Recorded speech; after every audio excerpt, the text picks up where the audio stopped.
and welcome to day 0 of Scotland and Ireland. We are shipping off literally to London. We're stopping there on the way. We got Kate. Where's Kate? We got Kate. We got Erin. We got Michael. Kat will be meeting us up there. This is the cast for our journey. We are very excited. We will be landing in London tomorrow morning. And less than 24 hours. And we still don't believe that we are going on an international trip. There's Kat. She's on her way. We are getting it done. And we are gonna have a good time. So this is my story of my adventure in Ireland and Scotland. I've been a lot of different places in my life and I've seen a lot of different countries. I'm very happy to have been, and each one stands out to me for its own reasons. I've enjoyed every trip that I've been on, but this one will always hold a very special place in my heart. I found some of my heritage in Scotland, which was really cool. Just a couple weeks prior, I gotten 23andMe results saying that I was Irish and Scottish. A lot of my ancestry was, so it was cool to connect with that right before I went on the trip. Also, I was able to go with my best friends in the whole world, including my fiance, an amazing faculty, some of my favorite here at Catawba. So it was a really incredible trip for all those reasons. It's something that'll hold near and dear to me for the rest of my life. It was our version of our senior trip because most of us are graduating in just a couple days at this point. But a lot happened on the trip, more than I can even remember, I feel like. But I enjoyed every second of it. I know that for sure. Even if my feet were tired and I was motion sick, I still loved every second of it. When we first got there, we landed in Belfast, and it was amazing to see this city. I've been to a lot of countries, but I've never been to Northern Ireland, Scotland, or Ireland, so it was really fun to see these new places. And the rest of the class had never been there, so it was new for everyone on the trip, which was really, really exciting. Even Anne, who has been to so many countries as the International Studies Director. So we landed in Belfast and we had a good night there. I roomed with Erin on the trip, which was really fun. And then the following day we went to Derry, which was very fun, very exciting to see. It was really cool to see the parts that we saw in Derry Girls. I was expecting Derry to be very close-knit and more like the town, more like a town than a city. And when we went and visited Derry, it was like a city. Not as big as Belfast by any means, but it wasn't like a village or a town or anything.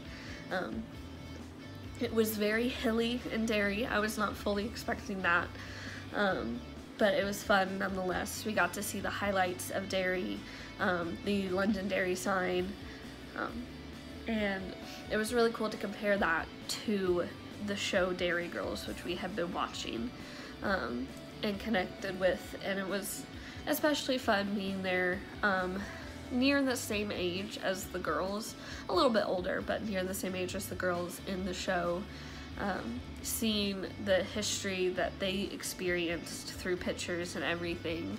And even though Derry Girls was set in the 90s, it was fun to go in 2022 and see how much has changed and how much those things that happened in the 90s affected what Derry is and what Northern Ireland is today. And in Belfast as well, we took a black taxi cab tour, a historical tour of Belfast, and we got to see the Peace Wall and everything there and learn just how deep this was. The tour guides vividly remember this this time because they were in their 20s when this was happening.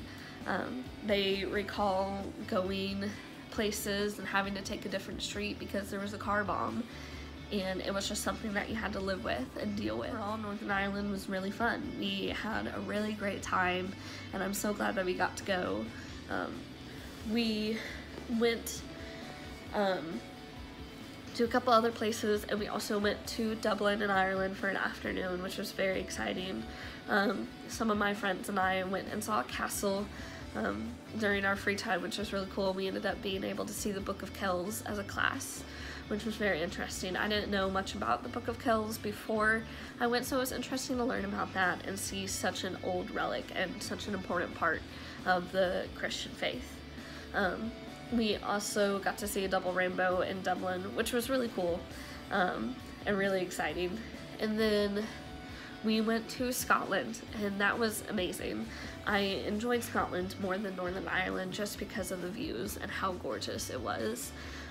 I expected Scotland to be gorgeous with rolling hills and greenery and all these mountains and in the highlands, and I feel like that's what you see on these postcards of Scotland and these calendars of Scotland and everything. You imagine those, and so it was awesome to be able to see that and experience that, be in Glencoe and see these mountains and just fall in love with this country. And I really want to move there one day if I can, and you know, get a retirement house there or something and be able to spend a lot of time there. Even though I was expecting all of this, it greatly surpassed my expectations. Pictures don't do nearly anything justice, so it was a completely different seeing it in person, and I would highly recommend that everyone go if they get the chance to, because it was just absolutely stunning.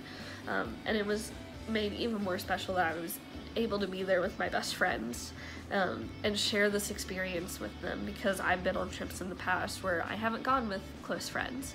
I've gone with peers and people that I know, but not close friends at all, and I'm going with the people that I'm closest to in my life for this trip, and it was really awesome, something that I'll never forget.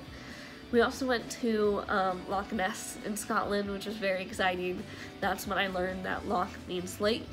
I'm not dumb, but I am slow. That's my thing that I say about myself. But it was exciting. We did not spy Nessie, however, but that does not mean that she is not real.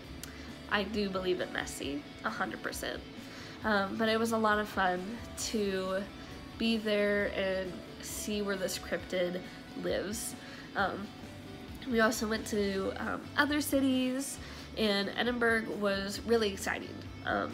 We got to see a castle there, an old castle, historical castle, and then some of my friends and I, we got matching tattoos of the Jacobite rose, symbolizing the Jacobite Revolution.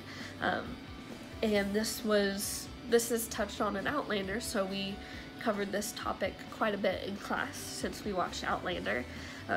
And I expected there to be some remnants of this happening, but I did not expect it to still be like so profound, because it was nearly the end of all Highland culture. A lot of places in Scotland, they still want this independence from Great Britain. We saw many signs saying, you know, like Scottish independence and everything. And I wasn't expecting that, really. One thing that surprised me was how much they say we. Here's a wee receipt for you wee lassie, and all of that stuff. There's a lot of stereotypes about how the Scottish speak, and they're all true apparently, which was really interesting to see. I was definitely not expecting that, but I'm not disappointed by any means.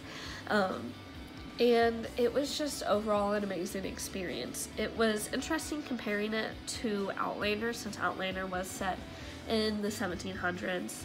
And everything, and just way back. So obviously there were a lot of differences.